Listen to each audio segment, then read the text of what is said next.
योग निद्रा सीखनी चाहिए। लेटे लेटे आप अपने आप को तनाव मुक्त कैसे करते हैं। सिर से लेकर पांव तक आपके शरीर के एक एक अंग में बैठे हुए सभी तरह के तनाव को धीरे धीरे धीरे धीरे करके आप इतना शांत कर दें, बाहर निकाल दें सारा तनाव, आप इतना रिलैक्स हो जाएं, इतने विश्राम में, विश्रांति की स्थिति में आ जाएं कि आपको लगे बस इसी स्थिति में मैं रहूं, अब कहीं हिलने डुलने की भी इच्छा नहीं। उस स्थिति में आप अपने आप को लाइए और वहां लाकर आप, जिसे हम कहेंगे एक अल्फा स्टेट में आप अपने को ले आए। मस्तिष्क की जो 4 तरह की मुख्य तरंगे मानी जाती हैं, अल्फा, बीटा, थीटा और डेल्टा, उनमें से आप अल्फा स्टेट में अपने को उस मनोदशा में ले आइए जब आप ताजगी महसूस करें, ताजगी महसूस करें, लेकिन शांति भी अनुभव करें। ऊर्जा अंदर है लेकिन शांत है। बस उस स्थिति में आपके अंदर से स्वाभाविक रूप से मुस्कुराहट निकलेगी। इस माइंड स्टेट में पहुंचने के बाद, इस मनोदशा में पहुंचने के बाद आप गुनगुनाएंगे, आपकी बात में मधुरता आ जाएगी। आप कोई काम करने बैठेंगे तो सबसे पहले उसकी बहुत अच्छे से योजना बनाओगे,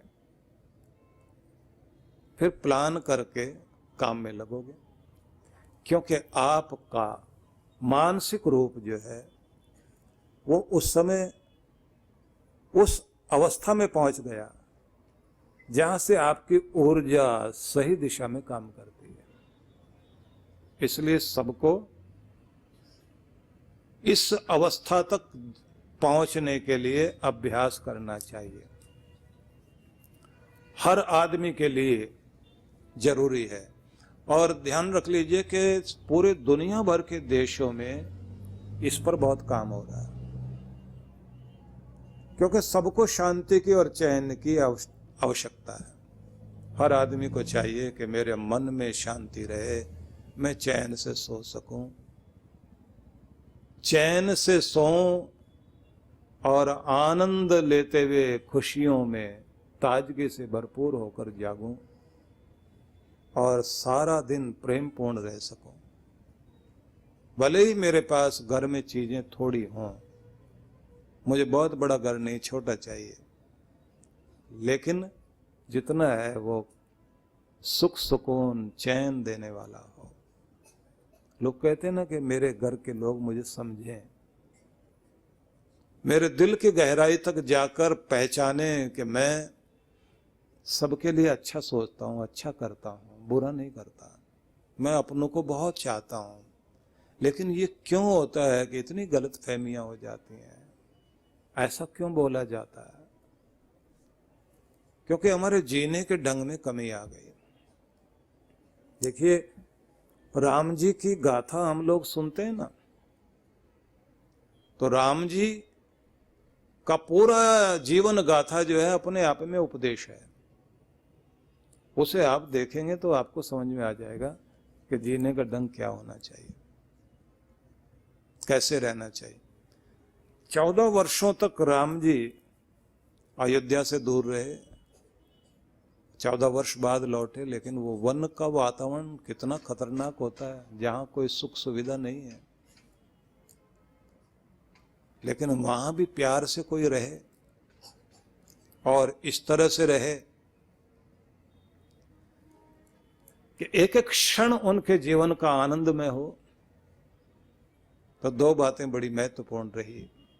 एक, सब एक दूसरे को समझते हैं।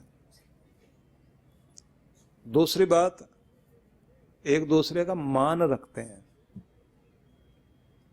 तीसरी बात, मधुरता है, सैक्रिफाइस भी है, त्याग भी करते हैं एक दूसरे के लिए, लेकिन किसी भी हरकत से किसी को अपमानित नहीं होने देते। मजाक होती है। राम जी चरण छूने के लिए लक्ष्मण जी पहुंचे प्रभात में, तो पहले राम जी के चरण छुए, फिर सीता जी के। सीता जी ने लक्ष्मण से कहा, लक्ष्मण मेरे चरण ज्यादा सुंदर हैं या इनके? समझा गया कि छोटे के साथ मजाक की जा रही है, छेड़ा जाता है घरों में, छोटे के साथ में थोड़ा हंस लेते हैं लोग। तो क्या बोले लक्ष्मण, चरण तो आपके सुंदर हैं, लेकिन ये चरण तभी तक सुंदर हैं जब ये वाले चरण हैं। राम जी के चरणों के कारण ही आपके चरणों की शोभा है। अब राम जी मुस्कुराए और सीता जी की तरफ देखा। लक्ष्मण भी समझ गए कि मामला दूसरा है। तब राम जी की तरफ देखकर क्या कहा उन्होंने, आपके चरण सुंदर हैं, लेकिन इसलिए क्योंकि आपका आचरण बहुत सुंदर है, इसी के कारण आपके चरणों की शोभा है और वो पूजनीय है। कहा गया इस तरह से कि जैसे हंसने हंसाने के लिए, खुशी बनाने के लिए, लेकिन बड़ी बात क्या है, मान रखना। हंसने में भी मान रखना। घर में अगर मान रख लिया जाए ना, बड़ी बात होती है। मुझे ध्यान है, मैं कभी कभी वो उदाहरण सुना दिया करता हूं।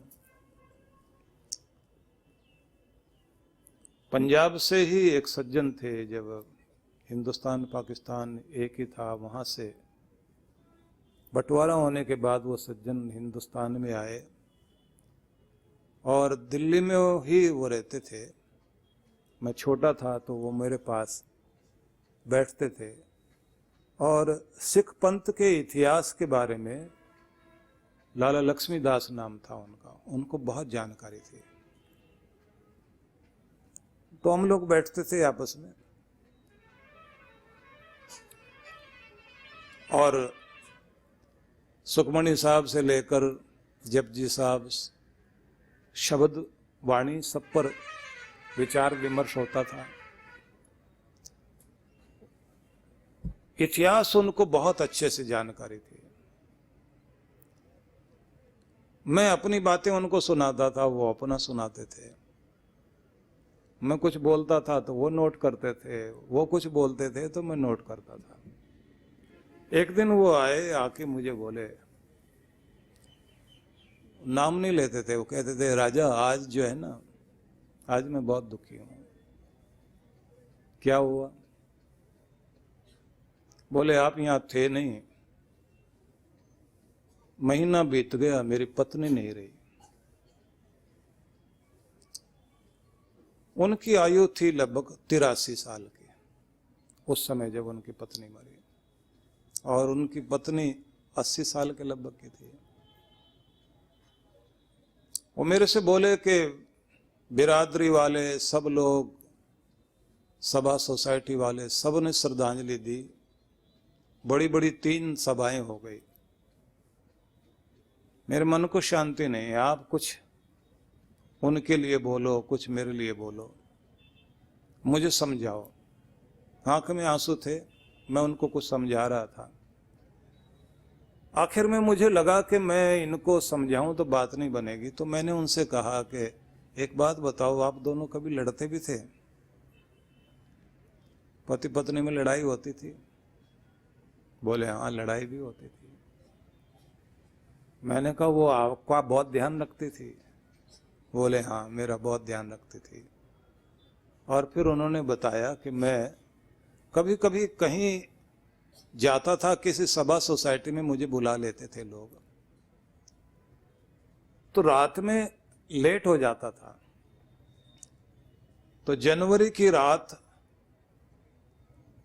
22 जनवरी को कोहरा पड़ा हुआ, और मैं रात में जहां गया था वहां से वापस लौट रहा था कि मेरी पत्नी से ठीक से चला नहीं जाता था। हम सेकंड फ्लोर पर रहते थे, नीचे हमारे बच्चे। कि जब मैं आया तो मैं क्या देखता हूं कि जहां चौकीदार बैठता है, गार्ड, वो वहां बैठी हुई है कंबल ओढ़ के। मैंने जैसे दरवाजा खटखटाया, मैंने बैल भी नहीं बजाई। तो बैल बजाऊंगा तो बच्चे ना जाग जाएं। चौकीदार भी सोया हुआ था लेकिन वो नहीं, और उसने एकदम चौकीदार को जगाया, जगाकर दरवाजा खुलवाया। और मैं उससे बोला कि तू नीचे उतर आई। बोले जी मुझे लग रहा था बहुत ठंड का मौसम है, कोहरा छाया हुआ चारों तरफ, कई चौकीदार सोया ना रह जाए, और ये लोग कभी कभी शराब पी के सो जाते हैं, और आप ठंड में बाहर ना बैठे रह जाएं और भटकते ना रह जाएं, बीमार ना हो जाएं, इसलिए मैं नीचे चली आई। तो मैंने उससे कहा कि तू बीमार हो जाती। बोले मेरा क्या, जरूरी तो कीमती तो आप हो ना, आपको ठीक रहना चाहिए। और वो उनकी बात बताते बताते रोए बेचारे बार बार। बहुत सारी बातें बताएं, वो ऐसे करती थी, वो ऐसे करती थी। मैंने कहा वो कितनी पढ़ी लिखी थी? बोले वो अनपढ़ थी।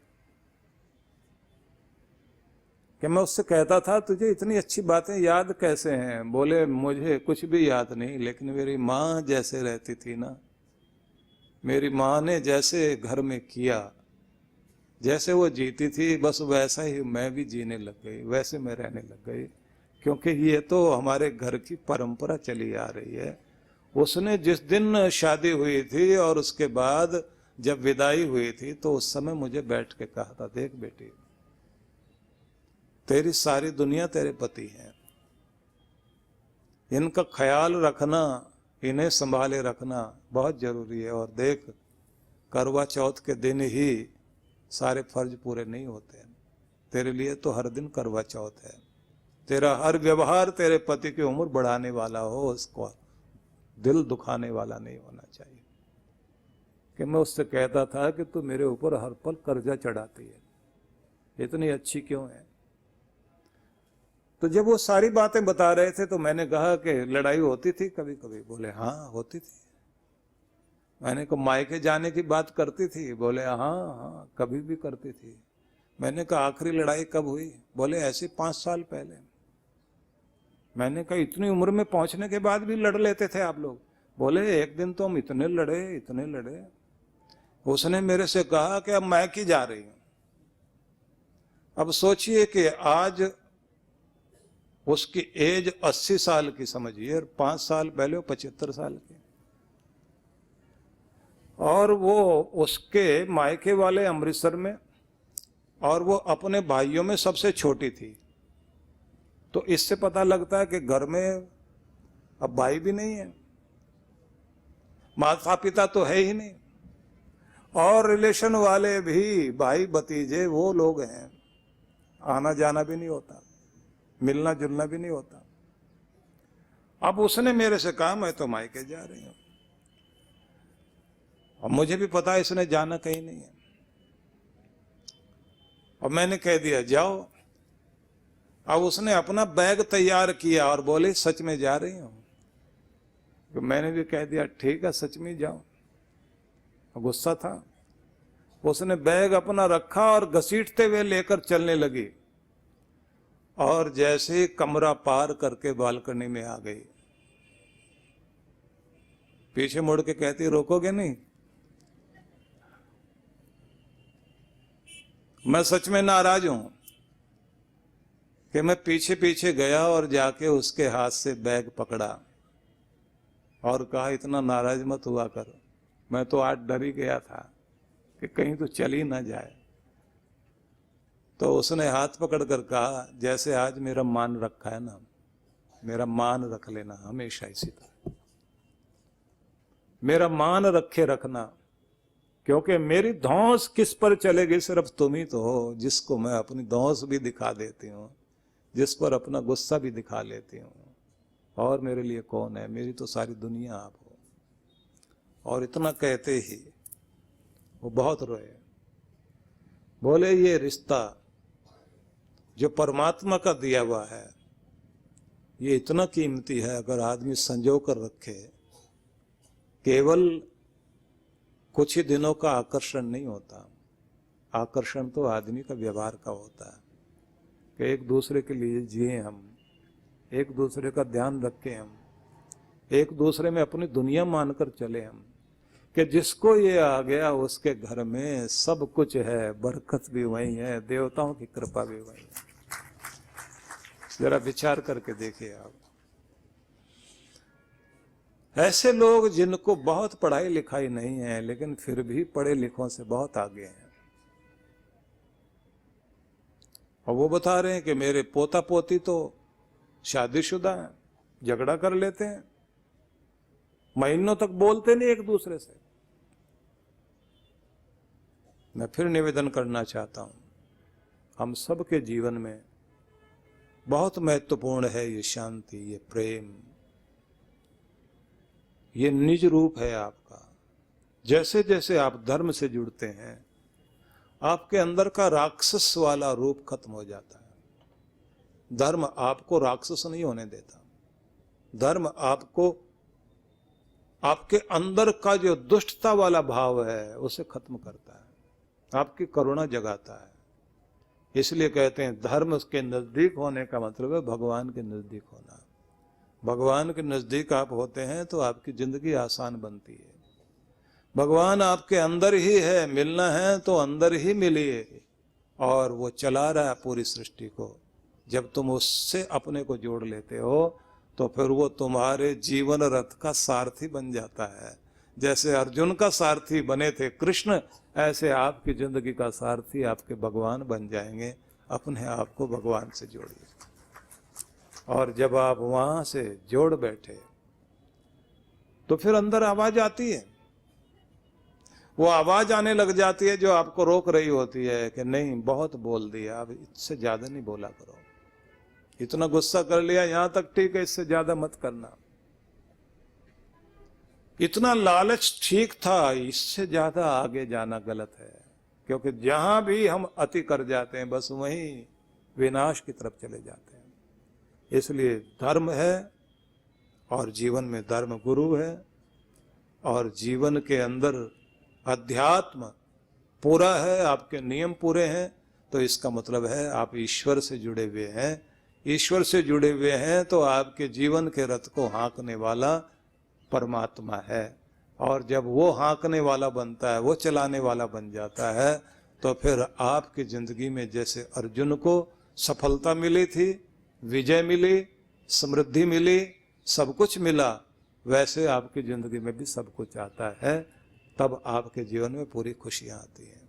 तो इस पर जरूर विचार कीजिए।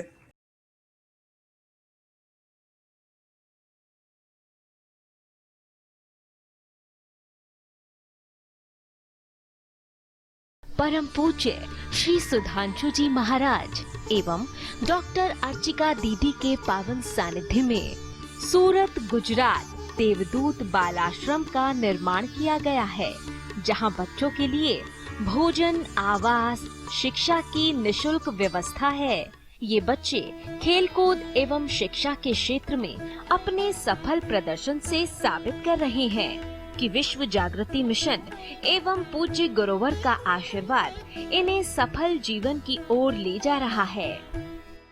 बच्चे समाज और देश का भविष्य है। इनके उत्थान के लिए यदि आप भी बाल विकास योजनाओं में अपना सहयोग देना चाहते हैं तो ऑनलाइन डोनेशन के लिए लॉगिन करें www.vishwajagritimission.org। अधिक जानकारी के लिए संपर्क करें।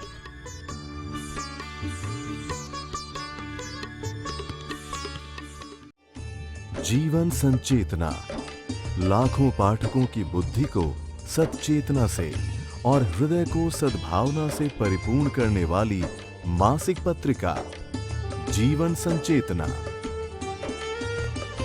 ये देववाणी है परम पूज्य श्री सुधांशु जी महाराज के उपदेशों को पढ़ने एकमात्र समान उपयोगी मासिक पत्रिका जीवन संचेतना। सदस्यता शुल्क भारत में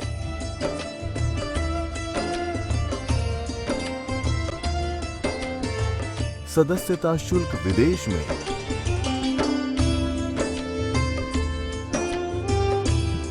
यदि आप जीवन संचेतना की सदस्यता प्राप्त करना चाहते हैं तो इस पते पर संपर्क करें। विश्व जागृति मिशन, आनंद धाम आश्रम, नांगलोई नजफगढ़ रोड, बक्करवाला मार्ग, नई दिल्ली